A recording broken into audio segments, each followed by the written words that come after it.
شہزادی کی دعوت، گناہ سے بچنے والے کی شان۔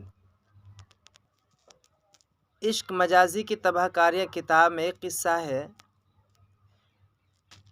بنی اسرائیل میں ایک جوان تھے جس کی خوبصورتی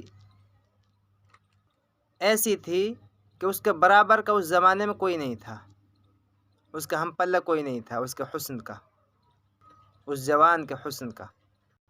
یہ کوئی چیز بیچا کرتے تھے، یعنی گھوم پھر کر۔ ایک دن وہ گھوم رہے تھے اپنی تجارت کے لیے بیچتے ہوئے، تو ایک عورت بادشاہ کے محل سے نکلی۔ جب اس جوان کو دیکھا کتنا خوبصورت، تو واپس وہ محل میں داخل ہوئی اور بادشاہ کی بیٹی سے، بادشاہ زادی سے کہا، یعنی بیٹی سے کہا، بادشاہ کی بیٹی سے کہا کہ میں نے ایک پٹاریاں بیچ رہا تھا، ایک جوان ایسا خوبصورت دیکھا، اس سے پہلے نہیں دیکھا، بڑا خوبصورت ہے۔ بادشاہ کی بیٹی نے کہا، شہزادی نے کہا، اسے بلا لاؤ اندر۔ تو اس نے جھانک کر اس جوان کو بلایا کہ آ جاؤ، ہم بھی کچھ خریدیں گے، اندر آ جاؤ۔ یہ بیچارہ اپنا سامان بیچ رہا تھا۔ جب یہ اندر داخل ہوا تو اس عورت نے دروازہ بند کر لیا، دوسرے دروازے میں داخل ہے تو وہ بھی بند کر لیا، اسی طرح 3 دروازے بند کر لیے۔ بادشاہ کی بیٹی شہزادی اپنا سینہ کھول کر اور چہرہ کھول کر اس کے سامنے آئی، اس جوان کے۔ اللہ امتحان لیتا ہے۔ اس جوان نے کہا، آپ کو جو چیز خریدنی ہے خرید لو، میں جاؤں۔ اس بادشاہ کی بیٹی نے کہا، ہم نے کوئی چیز خریدنے کے لیے آپ کو نہیں بلایا، ہم نے تو اپنے دل کی خواہش پوری کرنے کو بلایا ہے تمہیں۔ اس جوان نے کہا، خدا سے ڈرو، اللہ کی بندی، خدا سے ڈرو۔ بادشاہ کی بیٹی نے کہا، اگر تو ایسا نہیں کرے گا تو میں بادشاہ سے کہہ دوں گی، اگر تو ایسا نہیں کرے گا میرے ساتھ، میری خواہش پوری نہیں کرے گا، میں بادشاہ سے کہہ دوں گی کہ بدکاری کے نیت سے میرے گھر میں گھس آیا ہے۔ اس جوان نے اسے خوب نصیحت کی، خوب دین کی باتیں بتائی، مگر وہ نہ مانی۔ اس جوان نے کہا، جب وہ نہ مانی تو مجھے وضو کے لیے پانی چاہیے، وضو کے لیے پانی دو۔ بادشاہ کی لڑکی نے کہا، مجھ سے بہانہ نہ بناؤ۔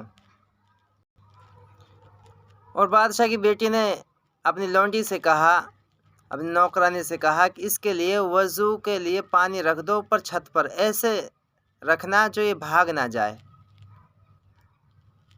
وہ چھت زمین سے 40 گز اونچی تھی۔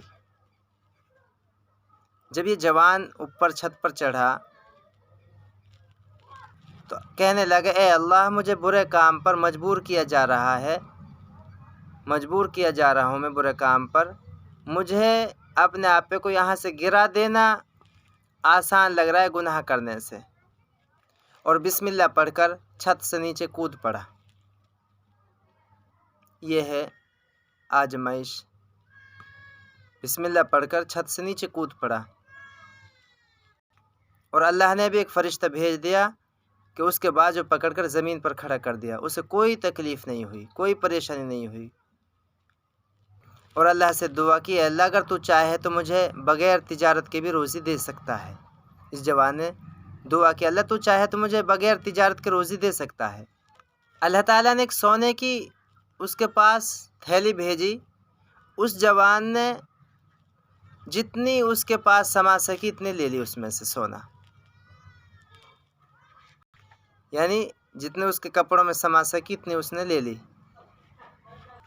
اور کہا، اللہ اگر میری دنیا کی روزی ہے تو مجھے اس میں برکت دے، اور اگر میرا ثواب آخرت کا کم ہو جائے گا اس کے بدلے میں تو مجھے اس کی کوئی ضرورت نہیں ہے۔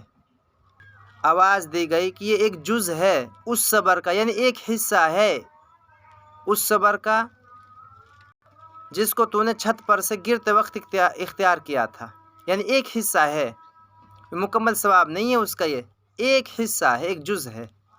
کہا، اے اللہ، مجھے آخرت کا ثواب کم کرنے والی کوئی چیز نہیں چاہیے۔ چنانچہ وہ سونا اس سے پھیر لیا گیا، اللہ تعالیٰ نے لے لیا، اور شیطان سے کہا، کیوں نہ بہکایا تو نے یہ چھت سے گرتے وقت؟ شیطان نے کہا، میں ایسے شخص کو کیوں کر بہکا سکتا ہوں، کیسے بہکا سکتا ہوں؟ جو اللہ کے لیے جان دینے کے لیے تیار ہو گیا، خدا ان پر رحمت فرمائے۔ یہ ہوتی ہیں آزمائشیں، اور ایسے آدمیوں کے لیے اللہ تعالیٰ جنت کی بشارت دے دیتا ہے دنیا میں ہی۔